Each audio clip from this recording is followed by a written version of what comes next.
there's a lot of people that need help,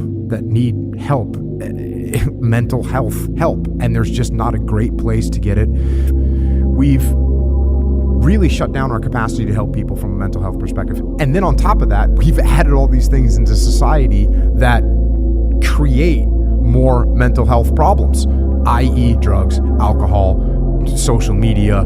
Hopefully in the coming months and years, we can start to get back to a place where we start to build up our capacity for treating people that have mental health issues, because these shooters in these scenarios, they clearly they have mental health problems. People like Andrew Tate are saying, like, we need more masculinity, we need more aggression, we need like X, Y, and Z. I agree with that on one level for like a little bit. But there's also a section of men who just feel alone, like myself, who felt like they have to hold things in and that they shouldn't share their emotions, that they don't lean on people, and that they should just carry stuff in, and they need to be X, Y, and Z to be like good enough. So there's this like balance of that, and you almost need to learn to, again, like I mentioned, like that, the masculine and the feminine, being able to integrate that. I feel like a real man is confident and comfortable enough to embrace the feminine energy he has in him. If he's emotional, let it out, but also have that masculine side of it. Be like, I'm going to be emotional right now, but I'm still going to go and fuck shit up right now, you know? I'm still going to take charge of what I want with my life. I'm going to work fucking hard to be disciplined, but I'm going to accept that sometimes I'm going to break down, and it's going to be, I'm not saying that women break down, but there's more emotion over there, and allow it to feel it and to ask for help and to lean on people and be able to balance those two, and that like yin and yang. I think that's what's missing personally. Learn many things. When you are in the down of the wave, when you are in the top of the wave, you don't realize and you don't see things that you don't see before, which is I appreciate, to have bad moments, to see which people is in your side, who criticize you more, because they're looking for that. They don't like to see successful people. The people only try to bring negativism.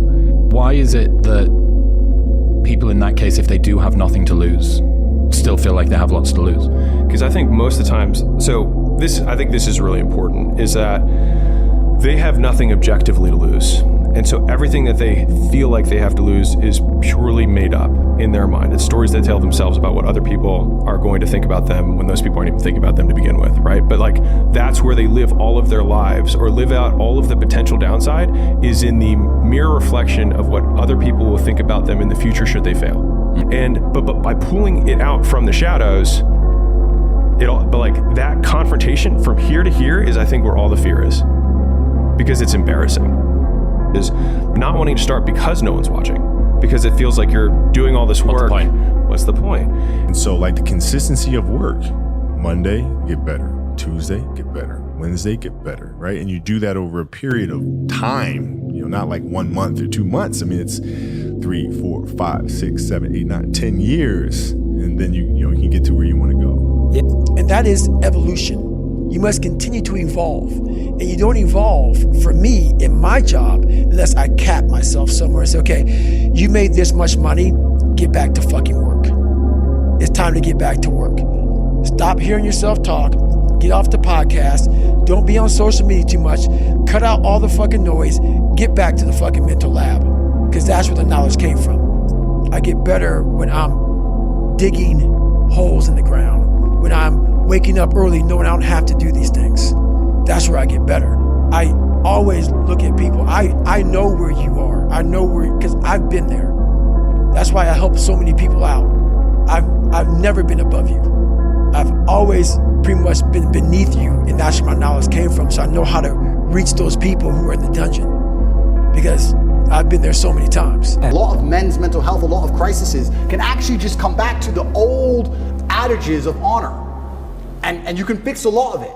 Your girl left you, you miss her. I get it. We've all been heartbroken. She's with a new guy, you're upset. She doesn't care, you care. I get all of it. But there has to be a point where you get to a level of pride and you just go, that's not who I am. I lost her, that's life. You just got to get on with it. And the best way is to have, where do you find the strength when you're in these difficult situations? No matter what someone says, no matter who it is that says it, the only way that you can lose on this journey is by giving up. There are no failures. There's only quitting. Every single failure, every single hardship, every single obstacle is going to serve you if you allow yourself to let it serve you. Okay? So fuck what these people think. Fuck what they say.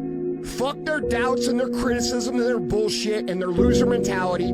Put it all up here on your shoulder, and when you don't feel like it, and when you're frustrated, and when you want to quit, take the proper amount out, and the proper amount is the amount that gets you off your ass and gets you executing. Because if you're executing day in and day out, day in and day out, day in and day out, over the course of time, regardless of what anybody says, if you are executing day in and day out, no matter what, there is not a single fucking thing that can stop you.